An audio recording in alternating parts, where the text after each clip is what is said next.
Everybody say hi, Diego. Diego says hello, and of course no show's complete without the man, the myth, the legend. You might know him from The Tonight Show or That's My Jam. It's Mr. Jimmy Fallon. Jimmy, get out here and say hey there. Oh, hey there. You made it. Welcome to the Universal Studio Tour. I'm Jimmy Fallon. I'll be making sure that you get through this experience in one piece. You've got the very best guide. Regina. And the greatest driver. Diego. They're the best. I love them. Even though Regina. owes me $5. No idea. I know you guys are excited to get on the tour, but first, a few safety rules. That's right, we do have a few safety rules to go over. First, if you need guest assistance or have a medical emergency, if you drop something of value off the side of the tram, or if you have any sound or video issues, reach up and grab that red emergency cord that runs along the center of the ceiling of the tram. I'll be back to assist you as soon as it's safe to do so. Otherwise, during the entire tour, please remain seated. Please remain seated, keeping your arms and legs inside the vehicle at all times. The studio is private property, so if anytime you drop your phone or just can't wait to use the restroom, pull that red cord, remain seated, remain seated. Please, no smoking of any kind during the tour. Be prepared. Our tour today features loud noises, sudden tram movements, fire effects, and many water effects. What? You want to have your cell phones and cameras out for great photo opportunities, but keep an eye on those so they don't get wet. Keep your hands on them so they don't fall out. Finally, for your safety and those around you, please do not use selfie sticks while you're on board. Officially welcome to Universal City. You made it. I'm so proud. On the right side of the tram, you're seeing the Universal timeline, just a number of posters of movies that have put Universal City on the map. That's right. We are a city.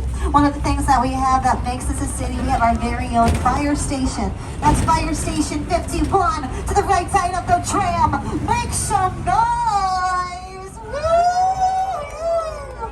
Oh my goodness, Fire Station 51. Looking so pretty in our Universal City. Other things that we have that make us a city, we have our own postal code. What? And one of the most citiest of city things that we have that makes us a city, we have many, many Starbucks. Yes, we have arrived. We're a city. Congratulations, Universal Studios. You made it. Now, you're currently in the front lot, my friends. We'll take you in the back lot, the second half of the tour. On the left side of the tram, you're seeing the very first soundstage built for Universal Studios in the year 1928 for the 1929 musical Broadway. And here to tell you more about the sound stages surrounding us in the front lawn of the stars of Bel Air, Jabari Banks and Mr. Ali Shillington. Could you just grab me a water when you can? So what is you put egg on the cheese? You put cheese on the eggs, on the cheese. That's right.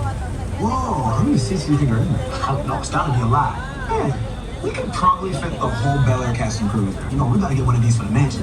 Okay, for sure. You're lucky for y'all. The Banks family mansion lives right here on the Universal lot. Right. Some of Bel Air's most pivotal scenes have been filmed right here.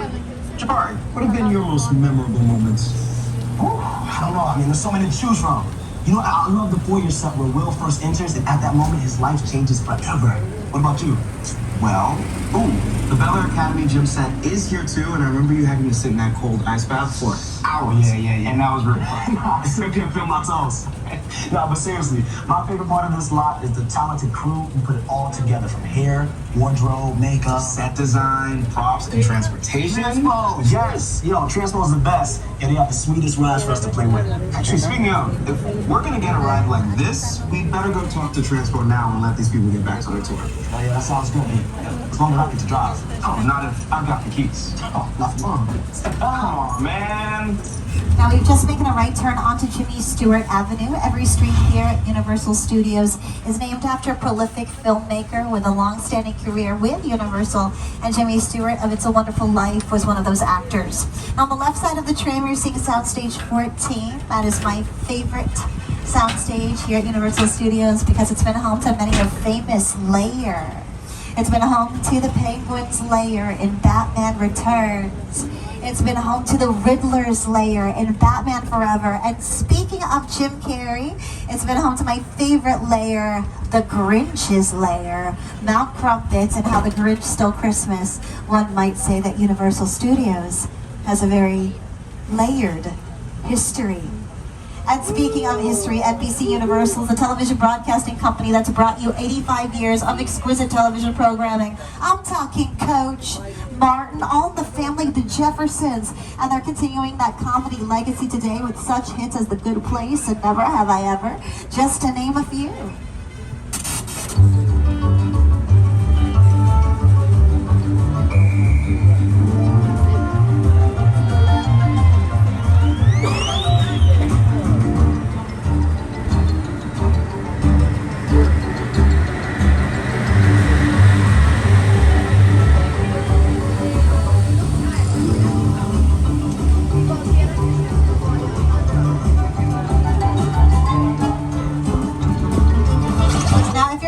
Never Have I Ever or The Good Place, looking over to the right side of the trim, you're seeing Soundstage 19. That was the filming home for all 4 seasons of both of those shows. Of course, The Good Place starring Ted Danson and Kristen Bell, as well as Never Have I Ever starring Maitreyi Ramakrishnan, written and created by the very funny Mindy Kaling. On the left side of the trim, you're seeing the bungalows. Those bungalows were put there for some of the Hollywood's most famous stars, Doris Day, Rock Hudson, and Jimmy Stewart. They were the dressing rooms for those contract players. Now, what a contract player was during the golden age of Hollywood was an actor or an actress that signed with a major motion picture company for an elongated period of time, and they needed a home away from home, so those bungalows were placed there.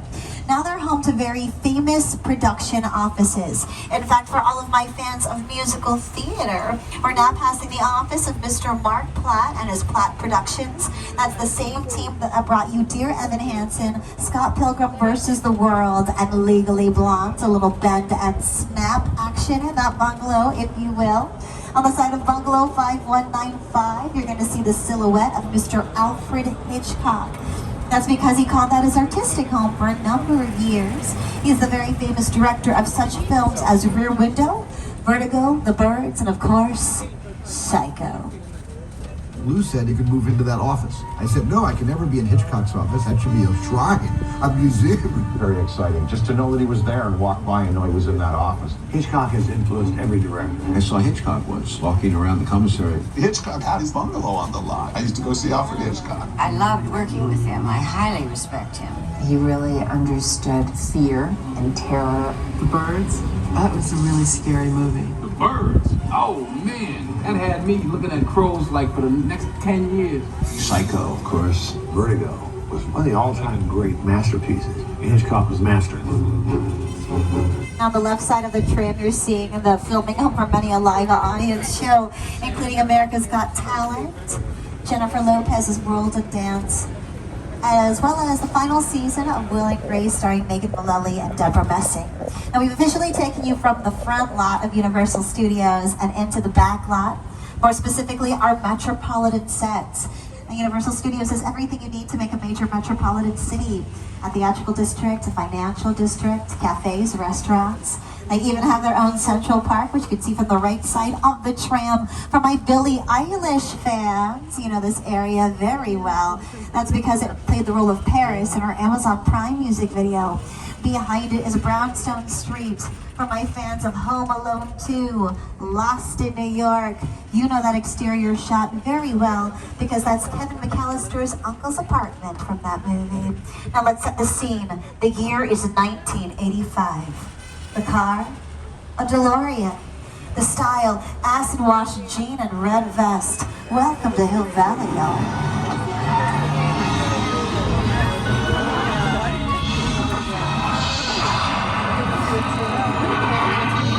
It's the power of love.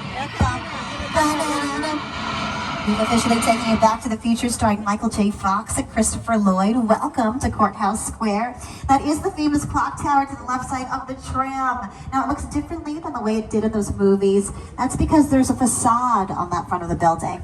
Basically, what a facade is the front and sides of a building acting like a mask. Then you put the sign City Hall on top of it, and then welcome to the set of The Ghost Whisperer, starring Jennifer Love Hewitt. Now taking us from small town to big city, welcome to New York Street. And who better to tell you about New York Street than New Yorker himself, Mr. Jimmy Fallon. Hey everyone, welcome to New York. I got my start right here in New York on Saturday Night Live. This is actually my old neighborhood. Once got mugged over there by an old woman. Tough lady. This is my favorite hot dog guy. Hey buddy, how's it going? Remember me? No.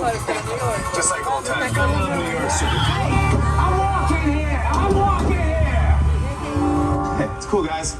I was just walking there. So it's not exactly New York, but a lot of times when you see New York in the movies, it was shot right here on the Universal Metro sets. If you can make it here, you can make it anywhere. Even if you make it here on the Universal lot.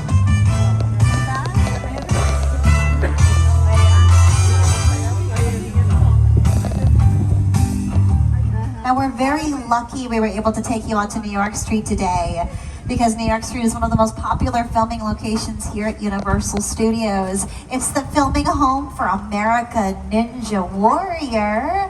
For the semifinals, they set up an obstacle course all up and down New York Street, hang lighting instruments from these 50-foot facades. Then they would start filming at midnight and then wrap at 6 in the morning, so those ninjas are no joke. This is also the filming location for many a Marvel TV show and many a Marvel movie. In fact, we've had 3 different Spider-Men out here. The first, Tobey Maguire, could be found outside of our Lyric Theater. The second, Andrew Garfield, web-slinging all over New York Street. And the third was not Tom Holland, but was Neil Patrick Harris, who voiced the animated series of The Amazing Spider-Man, and he filmed the role of Dr. Horrible. And Dr. Horrible's sing-along blog right there on New York Street. Now that's enough about the concrete jungle. Here to tell you more about the jungle. And the very first animation that you will be experiencing is director Peter Jackson. It's the original King Kong that made me want to direct movies. I saw that movie on TV when I was about 8 or 9 years old, and I wanted